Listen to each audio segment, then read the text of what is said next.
तो स्वागत है फ्रेंड्स आप लोग का एक और नए वीडियो में। उम्मीद करते हैं आप सारे लोग काफ़ी अच्छे होंगे। तो फ्रेंड्स कई सारे लोगों का मैसेज आया था, कई सारे लोगों का कमेंट आया था कि रशिया और यूक्रेन के बीच में जो क्राइसिस चल रहा है उसके ऊपर खान सर का वीडियो है। हालांकि वीडियो थोड़ा पुराना है, अभी तो रशिया एंड यूक्रेन का जो मैटर है काफ़ी ज़्यादा बढ़ गया है, काफ़ी आगे तक आ चुका है। लेकिन फिर भी समझते हैं आखिर बारीकी से, क्योंकि खान सर बताएंगे तो काफ़ी मज़ा आने वाला है। वीडियो थोड़ा लंबा है, 30 मिनट का है वीडियो में आप लोग लास्ट तक जरूर से बने रहिएगा, आपको पूरा क्लियर हो जाएगा कि आखिर रशिया और यूक्रेन का जो मैटर है वो हो ही क्यों रहा है। तो भाई लोग आप लोग वीडियो में लास्ट तक जरूर से बने रहना। तो हेलो फ्रेंड्स, मेरा नाम है राजीव। मेरा नाम है शिल्पा। तो फ्रेंड्स, अगर आपको हमारा रिएक्शन अच्छा लगता है तो आप हमारे चैनल को सब्सक्राइब करें, वीडियो को लाइक करें, उसको शेयर भी कर दें। तो चलिए फ्रेंड्स फटाफट से वीडियो को शुरू कर लेते हैं। हिंद देखिए, यूएसएसआर जो टूटकर अब रसिया बना है और यूक्रेन के बीच में क्या विवाद है इसको समझते हैं। और आखिर यूएसएसआर पूरी दुनिया का इतना बड़ा देश कैसे बन गया।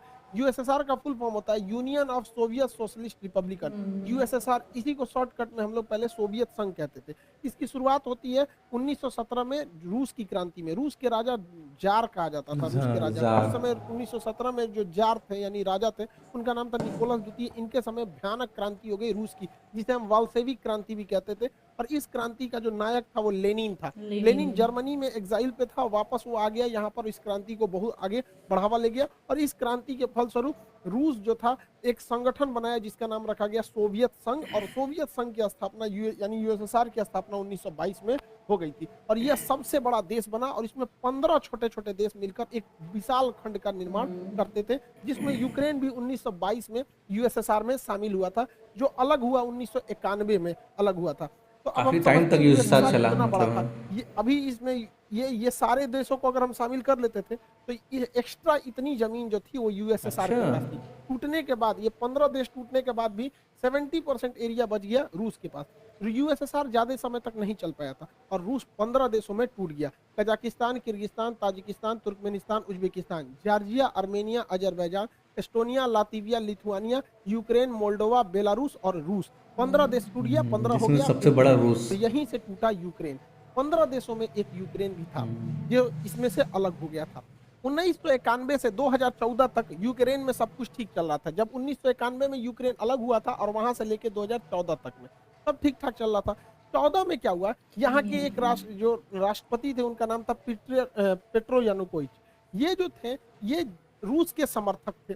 रूस कह रहा था कि तुम यूक्रेन को यूरोपीय यूनियन में शामिल मत करो, क्योंकि अमेरिका की एक चाल है, इन यूरोपीय यूनियन में शामिल करता है, उसके बाद उनको नाटो का सदस्य बना लेता है। नाटो के जितने देश हैं वो किसी भी देश को मिलकर मारते हैं। तो उसमें सारे खतरनाक देश हैं, जैसे उसमें इंडिया, चाइना, जापान, पाकिस्तान इस साइड वाले नहीं है, ज्यादातर यूरोप और अमेरिका वाले। उसमें फ्रांस भी आ जाता है, ब्रिटेन भी आ जाता है, अमेरिका, इटली, ये सब आ जाते हैं। तो यूरोपीय यूनियन में रूस ने मना किया यूक्रेन को जाने के लिए। हालांकि पेट्रो जो थे रूस के समर्थक थे, लेकिन जनता चाहती थी वो यूरोपीय यूनियन में जाए।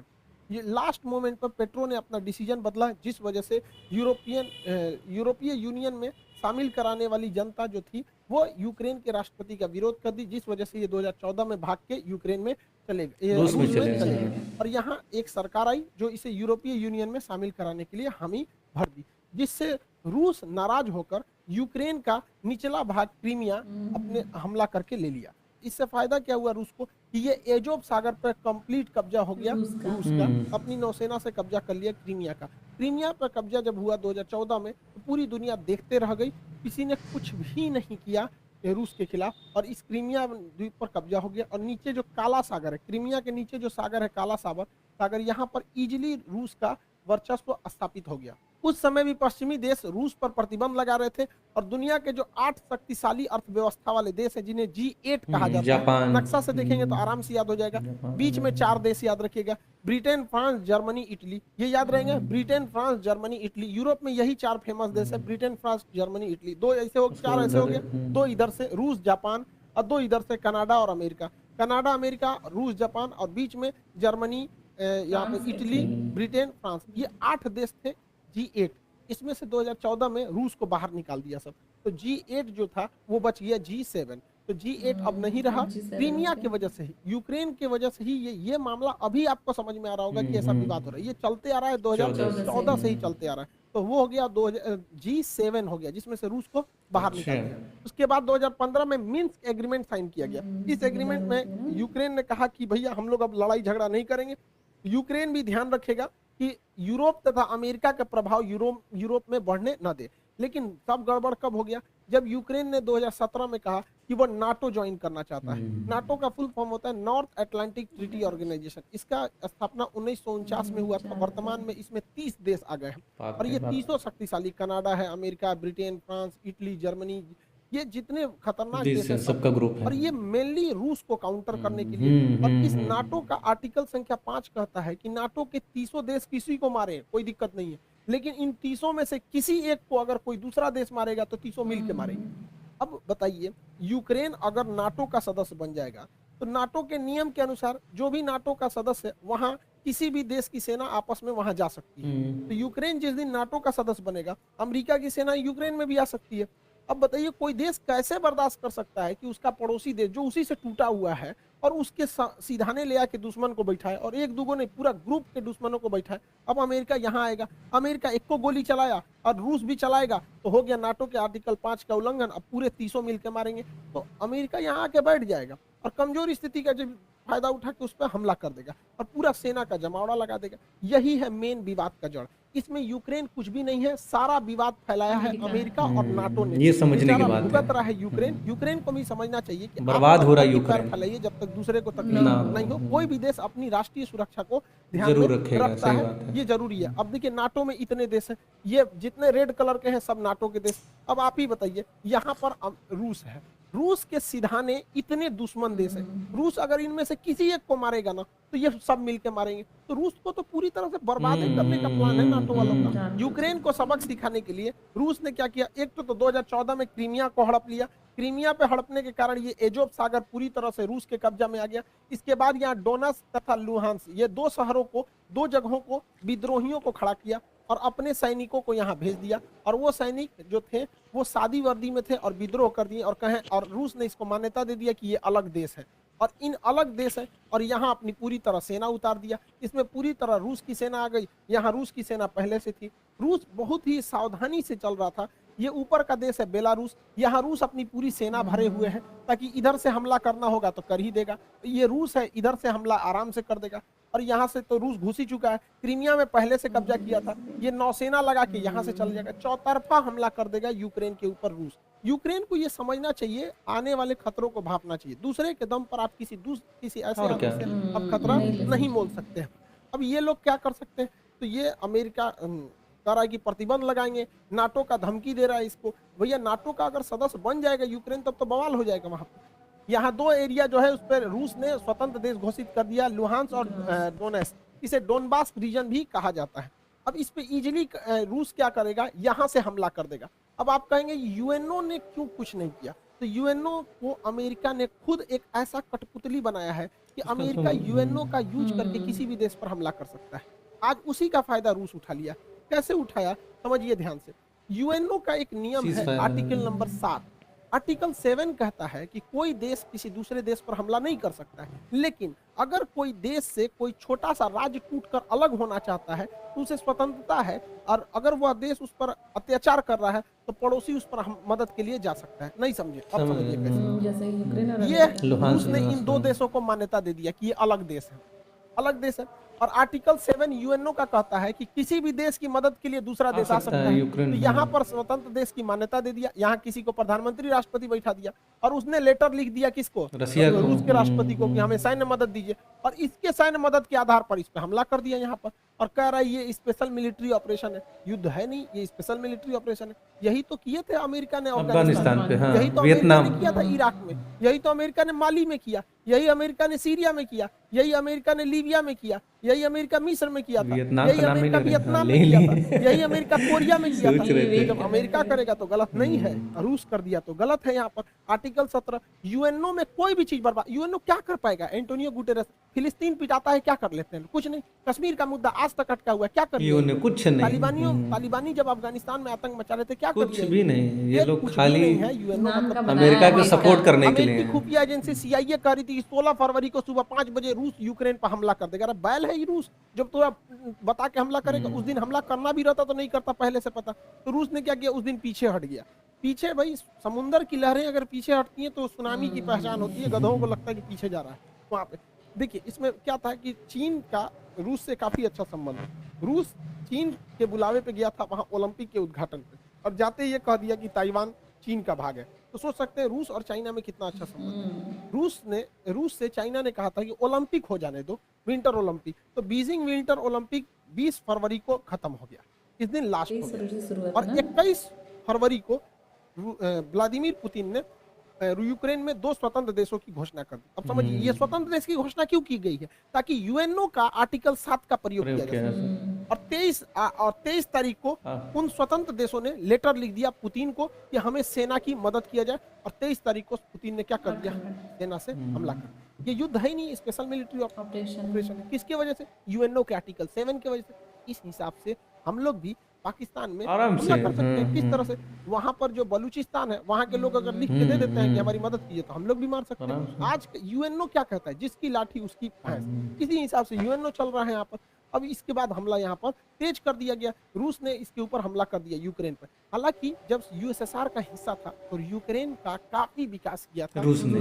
अब देखिए कैसे, ये है आपका यूक्रेन का काफी विकास किया था। जितने भी उस समय के जहाज बनते थे मिग 21, आज भी मिग 21 यूक्रेन में बनता है। जितने पानी वाली जहाजें रूस के यूएसएसआर के समय यूक्रेन के लोग आज इसको बनाना भूल गए हैं। हाल ये हो गया है, जब यूक्रेन पर युद्ध के बादल मंडरा रहे थे तो यूक्रेन के इंजीनियर जहाजें बनाना भूल गए थे। तुर्की को बोले कि हमारे लिए जहाज बना दो, तो ये तो यूक्रेन की गलती है। यूक्रेन में काफी विकास किया था। यूक्रेन में ही प्रीपेड शहर बसाया गया था, जहां चेर्नोबिल दुर्घटना हो गया था 1986 में, परमाणु दुर्घटना, उसकी राजधानी कीव के पास है।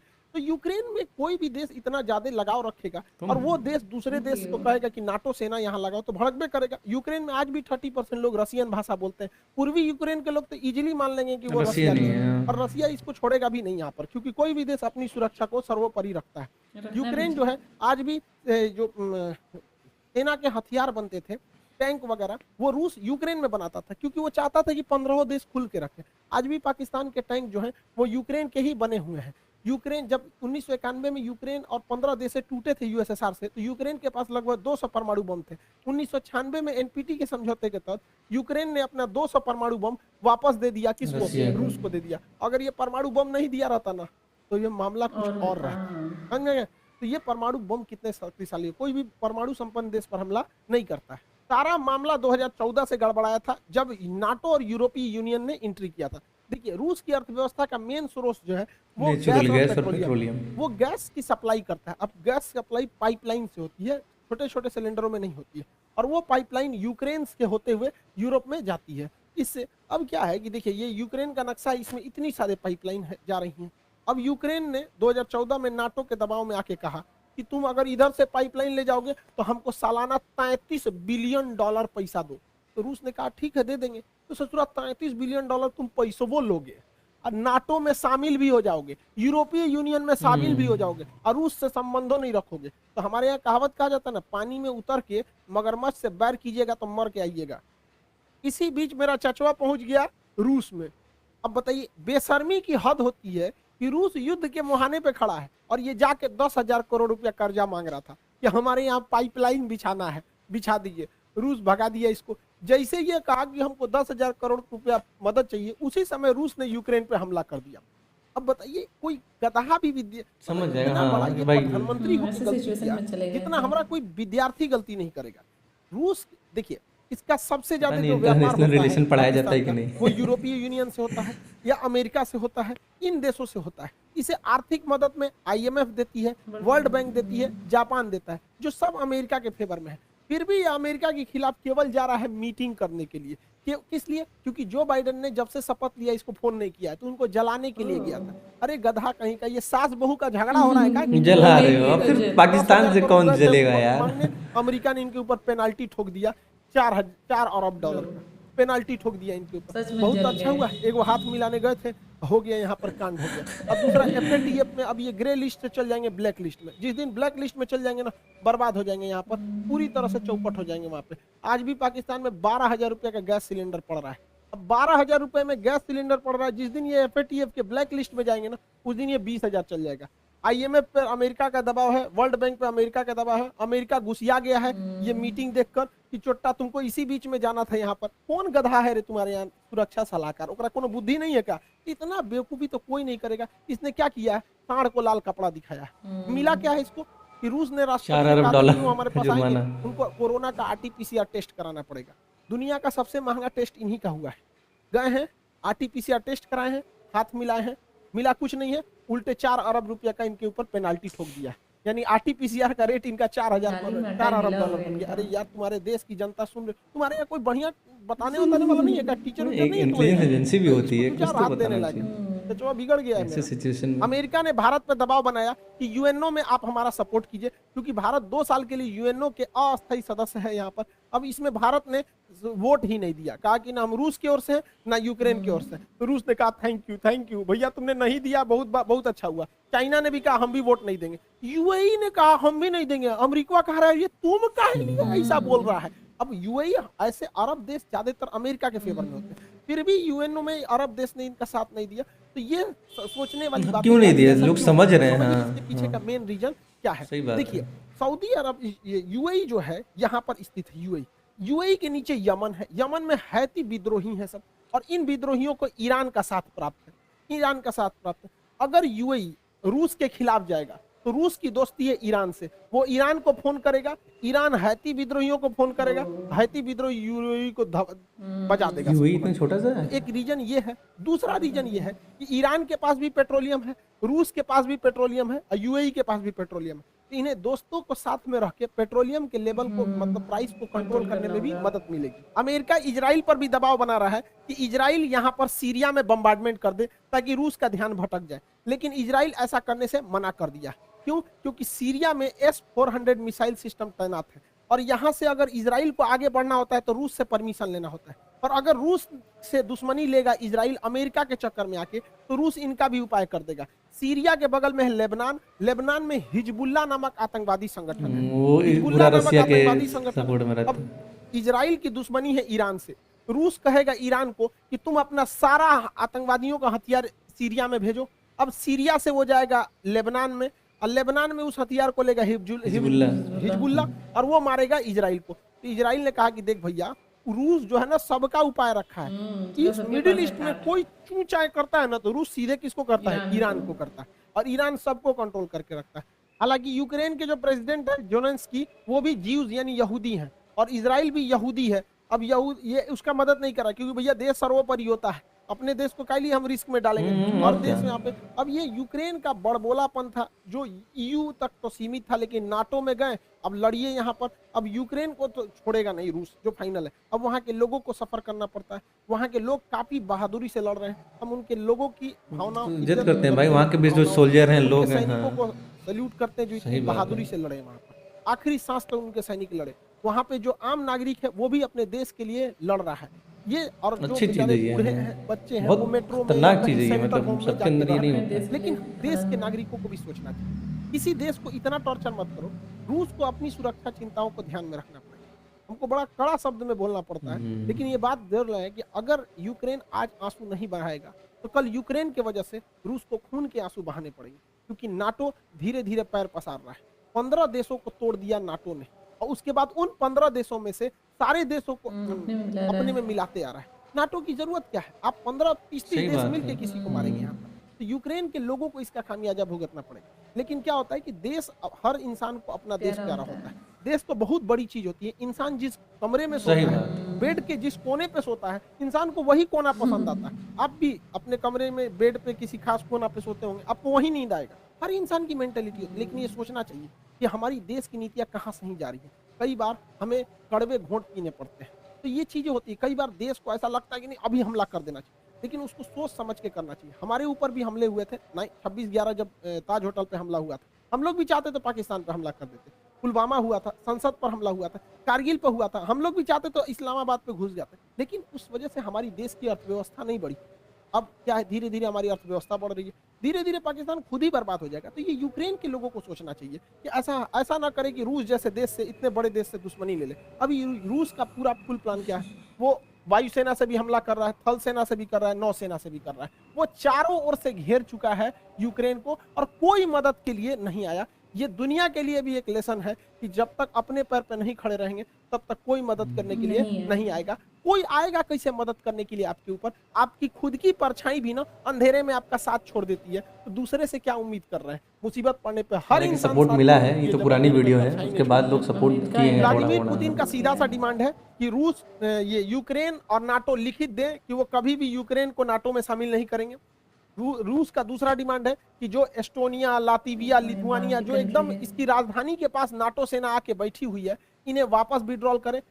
अमेरिका ने यूरोप में जो परमाणु बम रखे हैं इसे वापस ले जाए। ये व्लादिमीर पुतिन का है। हालांकि पुतिन का आंतरिक विरोध भी हो रहा है देश में, लेकिन इसे दबाने के लिए पुतिन काफी बेहतरीन ढंग से वेल ट्रेंड है। पुतिन का पूरा प्लान क्या है? वो यूक्रेन को इस एरिया से काट देंगे। इस एरिया से काट दिए, वो ऑलरेडी काट चुके हैं, इसमें तो कुछ सोचना ही नहीं। क्रीमिया में वही काट चुके हैं। अब ये है एक देश है जिसका नाम है मोल्डोवा। व्लादिमीर पुतिन क्या किए, बहुत पहले से प्लानिंग के तहत मोल्डोवा के इस क्षेत्र को विद्रोहियों द्वारा आजाद करा दिए हैं। इधर विद्रोही क्षेत्र ट्रांसनिस्ट्रिया नामक बना दिए हैं यहाँ पर। अब उनका फुल प्लान है कि यहाँ से यहाँ ये एरिया को काट देंगे यूक्रेन का, जिससे यूक्रेन धीरे धीरे एक लैंड लॉक कंट्री हो जाएगा और ये पूरी तरह से लैंड लॉक हो जाएगा। नीचे से कोई मतलब ही नहीं बनेगा यहाँ पे, ताकि इसकी नौसेना इधर, अक्सर नाटो की नौसेना इधर आ जाती थी। अब इनको खामियाजा भुगतना पड़ेगा। क्यू में उसकी सेना घुस चुकी है, रूस की सेना चारों ओर से घुस चुकी है। अब ये वेट एंड वॉच करेंगे लोग, जल्दी से जल्दी जोनेस्की जो है वहाँ पे वो सरेंडर कर दे। और रूस की सेना बहुत शक्तिशाली है, कई देश मदद के लिए आए हैं, लेकिन इससे बहुत कुछ नहीं हो पाएगा। लेकिन रूस के लिए भी है, जितने देर होगा युद्ध में उतने रूस के लिए समस्याएं बढ़ेंगी, उसके ऊपर सैंक्शन जो है वो और ज्यादा लगते जाएंगे। भारत पे भी इसका असर पड़ेगा। जो गैस है उसके रेट बढ़ेंगे, पेट्रोलियम फिर 110 105 के पास चला जाएगा, क्योंकि वो ऑलरेडी बढ़ने वाले हैं। जो सनफ्लावर जिससे रिफाइंड तेल वगैरह बनाए जाते थे वो 80% आता था यूक्रेन से, यूक्रेन युद्ध में फंस चुका है, अब वो नहीं आएंगे। फिर से सरसों का तेल 200 से 250 रुपए लीटर के घाटा है युद्ध से, कोई फायदा नहीं होता। दवाइयाँ यूक्रेन के लोगों को महंगा पड़ेगा, क्योंकि भारत उन लोगों को दवाइयाँ बेचता था। गेहूं के लिए एक चीज का प्रॉफिट यही है कि यूक्रेन और रूस दोनों गेहूं के बहुत बड़े उत्पादक है। यूक्रेन के पास गेहूं का बहुत बड़ा भंडार था। यूक्रेन में एक घास का मैदान है जिसे कहते हैं स्टेपी, उसे bread basket of the world कहते हैं, कि दुनिया में वो गेहूं वहां बहुत ज्यादा मात्रा में उत्पादित होता है। तो गेहूं का इन लोग के पास प्रोडक्शन गिरेगा, जिस वजह से गेहूं के रेट बढ़ेंगे। तो भारत उन गेहूं को विदेश में बेच सकता है और इस तत्कालिक समय के लिए फायदा कमा सकता है। ये भारत के लिए एक मौका है, वो भी हाथ से मत चला जाए, दिक्कत हो जाएगा। हालांकि रूस इसके लिए पहले से तैयार बैठा है। उसने अपनी अर्थव्यवस्था को बजट में जो पारित किया था उसको स्टेबल रखने की कोशिश किया। वहां पर्याप्त मात्रा में विदेशी भंडार रखे गए हैं। वो सोने का प्रचुर भंडार रख चुका है। अमेरिका ने उसके ऊपर सबसे खतरनाक प्रतिबंध लगाया है, स्विफ्ट बैन लगा दिया। मतलब अंतरराष्ट्रीय जो ट्रांजैक्शन है, बैंकिंग में कोड होते हैं। अगर आप देश के अंदर ही पैसा भेजना चाहते हैं तो आपको IFSC कोड लगते हैं। आप अगर ध्यान देखे होंगे, बैंक में कभी भी पैसा ट्रांसफर किए होंगे तो IFSC कोड लगा। अगर आपको IFSC कोड नहीं पता है, बैंक से ट्रांसफर पैसा नहीं होगा। लेकिन ये IFSC कोड किसी देश के अंदर ही होता है। हमें बिहार, यूपी, मध्य प्रदेश, तमिलनाडु कहीं भेजना है, लेकिन अगर हमें यहाँ से पैसा अमेरिका भेजना है तो उस समय IFSC कोड काम नहीं करेगा, उस समय स्विफ्ट कोड काम करेगा। जितने लोग ऑनलाइन ट्रेडिंग करते होंगे, विदेश से सामान बेचते होंगे, आता होगा, उन लोग को पैसे के लिए IFSC कोड नहीं बल्कि स्विफ्ट कोड की जरूरत पड़ती होगी। अमेरिका ने यूरोपीय देशों के दबाव में आकर रूस को क्या किया, स्विफ्ट कोड से हटा दिया। अब रूस का स्विफ्ट कोड ही काम नहीं कर रहा है। रूस में इंटरनल व्यापार तो होगा, लेकिन बाहरी व्यापार पर बैन लग जाएगा। हालांकि रूस चाहे तो रूबल में इसका व्यापार कर सकता है इजीली। रूस की अर्थव्यवस्था पर इसका प्रभाव पड़ेगा, लेकिन इसके लिए भी अमेरिका ही जिम्मेदार है। उसने रूस को इतना ना प्रतिबंधों से झोंक दिया था, इतना झोंक दिया था कि रूस अब एकदम उब गया था। कहा जाता है किसी को इतना न डराओ कि उसके दिल से डर खत्म हो जाए। भारत के लिए समस्या है कि हमें बैलेंस लेके चलना है, ना हमें अमेरिका की ओर झुकना है, ना हमें रूस की ओर झुकना है। हमें दोनों से जरूरत है और दोनों से सावधान रहने की जरूरत है। हालांकि क्वाड ग्रुप में भारत ने अमेरिका का साथ नहीं दिया, एक न्यूट्रल स्टैंड को अपनाया है। यूएनओ में भी भारत ने एब्सटेन करके मत ना डाल के वो भी एक तरह का न्यूट्रल स्टैंड को अपनाया है। G20 में भी भारत बहुत कुछ नहीं कहने वाला है रूस के खिलाफ। हमें बैलेंस लेके चलना है, अमेरिका के कहने पे हम लोग को नहीं आना है, क्योंकि अगर हम अमेरिका के कहने पे चले आएंगे तो रूस हम चाइना के फेवर में चला जाएगा, क्योंकि वो भी देखेगा कि भैया आप अमेरिका के गुण गा रहे हो तो वो किसके पे गुण गाने लगेगा, चाइना का। और ये चाइना यही चाह ही रहा है, क्योंकि उधर यूक्रेन को कब्जा कर लेगा, यूक्रेन ले गया रूस, अब ताइवान लेके चला जाएगा चाइना, इसके बाद स्प्रेटले द्वीप लेगा, इसके बाद पैरासेल आइलैंड लेगा। ये चाइना के लिए प्लस पॉइंट होगा। अतः चाइना को रोकने के लिए हमें रूस के साथ रखना जरूरी है। साथ साथ अमेरिका का भी साथ देके चलना जरूरी है, जरूरी सही है। तो बात। हमें काफी मतलब बीच बचाव लेकर चलना चाहिए। सबका कारण है नाटो। नाटो और अमेरिका के चक्कर में पूरी दुनिया आज सफर कर रही है। हमारे देश का सेंसेक्स नीचे गिर गया, 10 लाख करोड़ रुपए जो हमारे सेंसेक्स है, 5% सेंसेक्स नीचे चला गया हमारा शेयर मार्केट, यानी लगभग 2000 अंकों की गिरावट देखी गई है, जिसे वैल्यू में कहेंगे तो 10 लाख करोड़ का। ये नाटो इन लोग के चक्कर में, ये आपस में, जब तक दुनिया में ये दोनों देश हैं अमेरिका और रूस, हमेशा गोलियां चलती रहेंगी। अरे कोई छोटका है ससुरा चाइना, ये पूरी दुनिया में गोलियां चलवाते रहेंगे। हम लोग को न्यूट्रल बैलेंस लेके चलना है, लेकिन हमें ये नहीं भूलना चाहिए कि अमेरिका से दोस्ती, दुश्मनी तो खतरनाक होती है, दोस्ती और खतरनाक होती है, ये किसी के नहीं होते हैं। और अमेरिका के पिछले कर्मों को हमें नहीं भूलना चाहिए। याद कीजिए 1971 में जब जंग चल रही थी तो रूस हमें बचाने आया था, 40वां बेड़ा भेजा था, और यही अमेरिका है जो परमाणु बम से मारने की धमकी दिया था, अपना 7वां बेड़ा भेजा था। 1965 में जब हमारे यहाँ अकाल पड़ा था तो अमेरिका हमें सुअरों को खाने वाला गेहूं दिया था। किस मुंह से अमेरिका आज हमसे मदद मांग रहे हैं यहाँ पे भैया? जब 370 लगा था तो इसमें 7 रूस ने हमारा दिया था। यूएनओ में कश्मीर में जब जब मुद्दा आया था तो यूएनओ कहता था कि वहां के लोगों से पूछिए क्या होगा, तो रूस वहीं पे रोक लगाता था। हम कैसे भूल सकते हैं रूस को? रूस ही हमें सबसे ज्यादा हथियार दिया। आज भी भारत में 80% हथियार रूस से ही आ जाते हैं, हम इसको नहीं भुला सकते हैं। 1998 में जब भारत ने अपना परमाणु बम परीक्षण किया था, पूरी दुनिया खिलाफ हो गई थी, रूस साथ खड़ा था। आपको याद है कि नहीं इन दोनों की जोड़ियां? इन लोगों ने परमाणु परीक्षण किया था, उसके बाद कोई हमें आंख उठाकर नहीं देख सकता था। तो उस समय भी रूस की बात हम लोग को याद रहना चाहिए। 1999 में जब कारगिल की लड़ाई हुई थी तो अमेरिका ने अटल बिहारी वाजपेयी से कहा था कि हम परमाणु बम मार देंगे भारत के ऊपर। तो अटल बिहारी वाजपेयी ने कहा था कि हम आधा हिंदुस्तान खोने के लिए तैयार हैं, लेकिन हम वचन देते हैं कि सुबह का सूरज पाकिस्तान नहीं देख पाएगा। तो पाकिस्तान, अमेरिका अपना परमाणु बम लेके भागा था। याद कीजिए अभिनंदन की जी का फाइटर पायलट जो थे, इनके ऊपर जहाज से जो स्ट्राइक किया गया था, वो जहाज भी पाकिस्तान को अमेरिका ने दिया था, F-16 जहाज। आज भी हमारी जरूरत रूस ही पूरा करता है। S-400 के दम पर हम चाइना को चैलेंज करते हैं, किसने दिया? रूस ने दिया। विक्रमादित्य किसने दिया? रूस ने दिया। 1991 में हम लोग जब अंतरिक्ष में क्रायोनिक इंजन की जरूरत थी, रूस अपने 8 क्रायोनिक इंजन दे रहा था, अमेरिका ने उस पर प्रतिबंध लगा दिया, जिस वजह से हमारा परमाणु अंतरिक्ष कार्यक्रम लगभग 20 साल पीछे चला गया। यहाँ पर आज भी चंद्रयान में अमेरिका के जगह पे रूस हमारी मदद कर रहा है। तो रूस हमेशा से हम लोग के साथ रहा है। आज देखिए परमाणु पनडुब्बी, चाहे चक्र हो, नेपरा हो, अरिहंत हो, इसमें रूस हमारी मदद कर रहा है। AK-203 राइफल की फैक्ट्री हो, रूस मदद कर रहा है। चाहे सुखोई जहाज जो हमारी वायुसेना का रीढ़ है, रूस ने हमें दिया है। ब्रह्मोस जहाज दुनिया का सबसे खतरनाक सुपरसोनिक क्रूज जहाज मिसाइल है, जिससे चाइना डरता है, किसने दिया है? रूस ने दिया है। तो हमें बैलेंस लेके चलना है। कहीं ना कहीं सेना में रूस मदद करेगा, लेकिन अमेरिका से हम लोग को भी संबंध बना के रखना है। चाइना को जब कंट्रोल करने की बारी आएगी तो रूस नहीं सुनेगा, तब हमें अमेरिका को लाना पड़ेगा। इस दुविधा में हम लोग हैं कि अमेरिका का साथ दें कि रूस का साथ दें। इसके लिए सबसे अच्छा रास्ता क्या हो समझिए? मान के चलिए हमारे 2 बहुत करीबी आदमी हैं, उन दोनों का बियाह पड़ गया, तू कह रहा है कि हमारे बियाह में आना, तू कह रहा है हमारे बियाह में जाएगा, तो भैया हम एक में जाएंगे तो दूसरा से संबंध खराब हो जाएगा। एक काम करते हैं, कोई दिन हम अपने बियाह कर लेते हैं, बातें खत्म हो जाएगा, भैया हम अपने बियाह में बिजी थे। इसी वजह से सबसे अच्छा तरीका है, ना हम रूस के फेवर में जाएंगे और ना ही हम अमेरिका के फेवर में जाएंगे। सबसे अच्छा तरीका है मोदी जी को अपनी सेना को बोलिए कि गलवान घाटी में 2 किलोमीटर आगे, इसकी वजह से ब्रह्मोस मिसाइल लग दिया गया था पाकिस्तान। करना नहीं है, उलझा के रखना है। 2 किलोमीटर जहां आगे घुसेगी उधर से चाइना वाले घुस जाएंगे, फिर वैसे ही स्टैंड ऑफ हो जाएगा। 2-3 महीना चलेगा, अमेरिका कहेगा ए बोलना रे रूस को, हम कुछ करें, हम तो खुद लड़ रहे हैं चाइना से यहाँ पे। तो हमला दोनों शांत के शांत रहेगा। और इससे एक और फायदा होगा, चाइना इधर उलझा रहेगा तो ताइवान पे हमला नहीं करेगा, नहीं तो इससे यही भी बहाने निपटा देगा ताइवान को। आपको क्या लगता है, भारत को इधर उलझा देना चाहिए कि नहीं देना चाहिए? वरना आप मना करेंगे तो कोई ना कोई देश इस तरह से आपको कहेगा कि भैया हमारा साथ दो। उससे अच्छा हम खुद उलझे हुए हैं, बातें खत्म। रूस की जगह पे कोई भी देश रहता तो अपनी सिक्योरिटी को लेकर चिंतित होता है। आप खुद सोचिए, अमेरिका यहाँ पे है, क्या मैक्सिको देश में अगर रूस अपनी सेना लगाएगा तो क्या अमेरिका चुप रहेगा?